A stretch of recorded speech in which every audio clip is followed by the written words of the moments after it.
वितर के मुख्तलिफ तरीक़े हैं जिन तरीक़ों पर अल्लाह के रसूल ने अदा की। एक तो ये है कि अगर आप 3 वितर पढ़ना चाहते हैं, अगर आप 3 वितर पढ़ना चाहते हैं तो उसका एक तरीका तो ये है कि आप हर रकत पढ़ के खड़े हो जाएं और दूसरी रकत पे बैठे नहीं, और ये 5 वितर तक यही तरीका है। यानी अगर आप एक सलाम से 5 वितर तक आप पढ़ना चाहते हैं तो उसका यही तरीका है कि बीच में कादा ना बैठे, ना चौथी पे बैठे, ना दूसरी पे बैठे, कहीं ना बैठे, बस सिर्फ 5वीं पे आके बैठे और फिर आप सलाम करें। एक तो ये तरीका है। दूसरा तरीका ये है, अगर आप 5 से ऊपर बढ़ना चाहते हैं यानी 7, 9, 11, तो फिर तरीका ये है कि जब आप 7 पढ़ना चाहते हैं तो 6ठी पे बैठे, फिर 7वीं पे बैठे, 9 पढ़ना चाहते हैं 8वीं पे बैठे, फिर 9वीं पे बैठे, 11 पढ़ना चाहते हैं 10वीं पे बैठे, फिर 11वीं पे बैठे। ये 5 के बाद 5 तक ये तरीका है कि आप बीच में कोई कादा ना करें अगर आप एक सलाम से पढ़ना चाहते हैं। और अगर यानी मुख्तलिफ सलामों से पढ़ना चाहते हैं तो फिर यह है आप 2 रकत पढ़ के सलाम फेर, 2 रकत पढ़ के सलाम फेर दें, फिर 1 रकत अलग से पढ़ें, 1 रकत अलग से पढ़ें और उसी में कुनूत पढ़ें। असल में वितर है ही एक ही रकत और वो आखिरी रकत है जिसमें आप कुनूत पढ़ते हैं। उनके साथ ये जो शुरू की 2 रकतें हैं ये नफिल है, ये उसके साथ जुड़ी हुई है।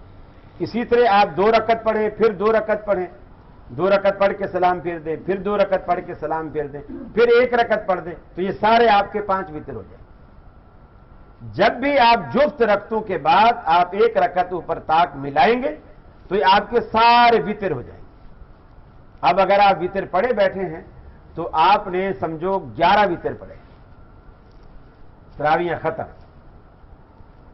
अब आपने अगर वितर पढ़ लिए हैं तो अब वो जो आपकी तरावी थी वो सब वितरों में तब्दील हो गई। आखिर में जब भी एक ताक रात आएगी इन सब को ताक बना देगी, जुफ्त इबादत को। जुफ्त थी तो वो नफिल थे या सुन्नत थी, जैसे वो ताक बनेगी वो सारी की सारी ताक बन के वितर हो जाएगी। ये जो अल्लाह के रसूल से 11 रकत वितर साबित है वो इसी तरह है। ये नहीं है कि वो 8 तरावी अलग पढ़ते थे फिर 11 रकत वितर अलग पढ़ते, ऐसा नहीं था।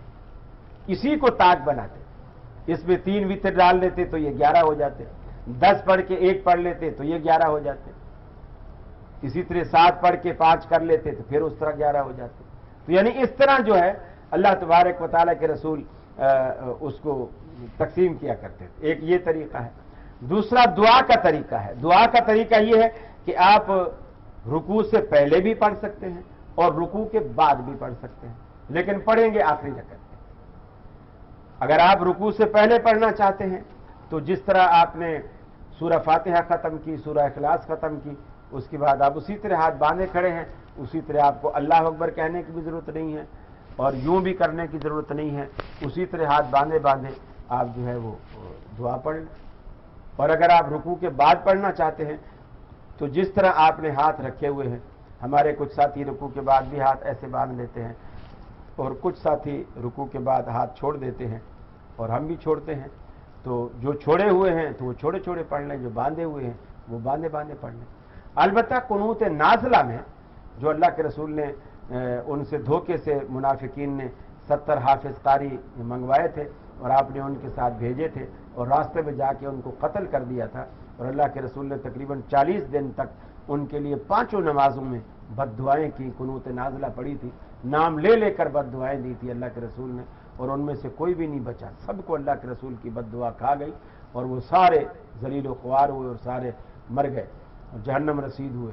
तो वो अल्लाह के रसूल जो बद्दुआ करते थे वो हर नमाज की जो आखिरी रकत होती थी उस रकत में रुकू के बाद आप हाथ उठा के कुनूत नाज़िला पढ़ते।